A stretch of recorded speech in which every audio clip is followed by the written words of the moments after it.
दोस्तों नमस्कार, मैं हूं राजकुमार सिंह। आज बात करेंगे प्रधानमंत्री नरेंद्र मोदी द्वारा शुरू नशा मुक्त भारत अभियान और देश में तेजी से फैल रहे नशे के जहर के असर की। प्रधानमंत्री नरेंद्र मोदी के नशा मुक्त युवा फॉर विकसित भारत संकल्प अभियान का स्वागत किया जाना चाहिए, पर तेजी से नासूर बनती जा रही समस्या का समाधान मात्र संदेश नहीं, सख्ती से ही संभव है। इस अभियान के अंतर्गत 100 सप्ताह तक हर रविवार को खेल, कला और संस्कृति आदि गतिविधियों के माध्यम से देश भर में युवाओं को नशा मुक्ति का संदेश दिया जाएगा। स्कूल, कॉलेज, यूनिवर्सिटी, सामाजिक संस्थाओं और औद्योगिक संगठनों के अलावा 100 से भी ज्यादा आध्यात्मिक संगठनों के सहयोग से यह अभियान चलाया जाएगा। जागरूकता की दृष्टि से यह निश्चय ही एक बड़ा अभियान होगा। तेजी से युवाओं को अपनी गिरफ्त में ले रही नशे की लत के विरुद्ध जागरूकता अभियान की जरूरत से इनकार नहीं किया जा सकता, पर स्वयं प्रधानमंत्री ने भी कहा है कि भारत में ड्रग्स की सप्लाई दुश्मन देशों की आतंकी साजिश का हिस्सा है। ऐसे में 100 रविवार जागरूकता अभियान मात्र चलाकर नशा मुक्त भारत का सपना साकार होने की सोच आशावाद ज्यादा नजर आता है।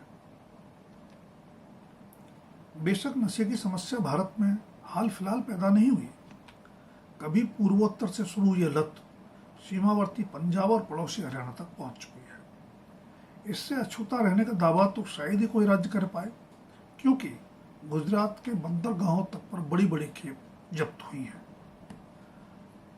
प्रधानमंत्री का दावा है कि ड्रग्स तस्करी के विरुद्ध कार्रवाई पहले की तुलना में कई गुना बढ़ी है, लेकिन तरह तरह के ड्रग्स की देश के दूर दराज क्षेत्रों में भी सहज उपलब्धता उसे नाकाफी ही साबित करती है।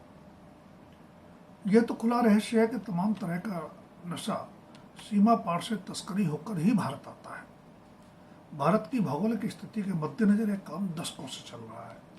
सच ये भी है कि ड्रग्स तस्करी और आतंकवादियों की फंडिंग का भी बड़ा स्रोत बन चुकी है। नापाक पड़ोसी पाकिस्तान हमारे देश में नशा तस्करी का एकमात्र स्रोत तो नहीं है, लेकिन शायद सबसे बड़ा स्रोत वही है। दरअसल विभाजन के जरिए अस्तित्व आने के बाद से पाकिस्तान ने भारत के विरुद्ध बहुआयामी छद्म युद्ध छेड़ रखा है। कश्मीर से पंजाब तक पाकिस्तान न सिर्फ आतंकवाद का पालन पोषण कर रहा है, बल्कि उसके लिए धन भी नशा तस्करी और जाली करेंसी के जरिए भारत से ही जुटा रहा है। कहना नहीं होगा कि नशा तस्करी जहां भारतीय युवाओं को शारीरिक और मानसिक रूप से बीमार बना रही है, वहीं जाली करेंसी अर्थव्यवस्था को खोखला कर रही है। बेशक भारत इस सबसे अनभिज्ञ नहीं है और हर संभव कदम भी उठा रहा है, लेकिन पाकिस्तानी दुष्चक्र को पूरी तरह तोड़ा नहीं जा सका है। सीमावर्ती पंजाब में युवाओं को नशे ने इस कदर खोखला कर दिया है कि उस पर उड़ता पंजाब नाम से फिल्म भी बन चुकी है। पिछले कई चुनाव से पंजाब में नशा बड़ा चुनावी मुद्दा रहा है और पुलिस से लेकर राजनेताओं तक पर तस्करी में संलिप्तता के आरोप भी लगते रहे हैं, पर उससे मुक्ति का वायदा अभी तक कोई भी सरकार वफा नहीं कर पाई है।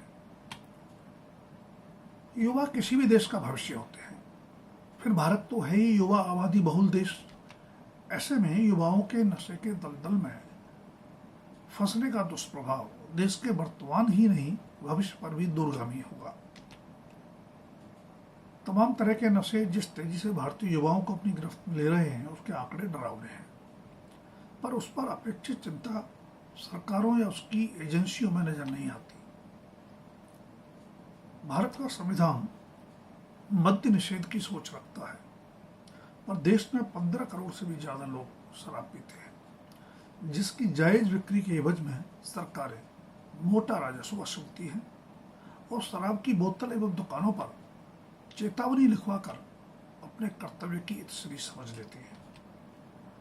देश में लगभग 3 करोड़ लोग गांजे का सेवन करते हैं, जबकि 2 करोड़ के आसपास हेरोइन आदि ड्रग्स का नशा करते हैं। आंकड़े तब और भी डरावने हो जाते हैं जब पता चले कि नशाखोरों में युवा और किशोर भी बड़ी संख्या में शामिल है। जाहिर है, नशा तस्करी जहां कानूनी चुनौती है, वहीं नशाखोरी एक बड़ी सामाजिक समस्या बन गई है जिससे परिवार तबाह हो रहे हैं। इस समस्या से लड़ने और उबरने में मदद के लंबे चौड़े दावे भी किए जाते हैं, लेकिन कड़वा सच यह है कि नशे की लत के शिकार 80-90% लोगों को तो इलाज ही नहीं मिल पाता। ज्यादातर नशा मुक्ति केंद्र भी यातना केंद्र बन गए हैं। भारत सरकार के सामाजिक न्याय एवं अधिकारिता मंत्रालय के आंकड़ों के मुताबिक ही लगभग 6.25 करोड़ लोग शराब पीने से होने वाली समस्याओं से जूझ रहे हैं। एक मीडिया रिपोर्ट के मुताबिक वर्ष 2020 में भारत में प्रति व्यक्ति शराब की खपत 3.1 लीटर थी, जो 2023 में 3.2 लीटर हो गई।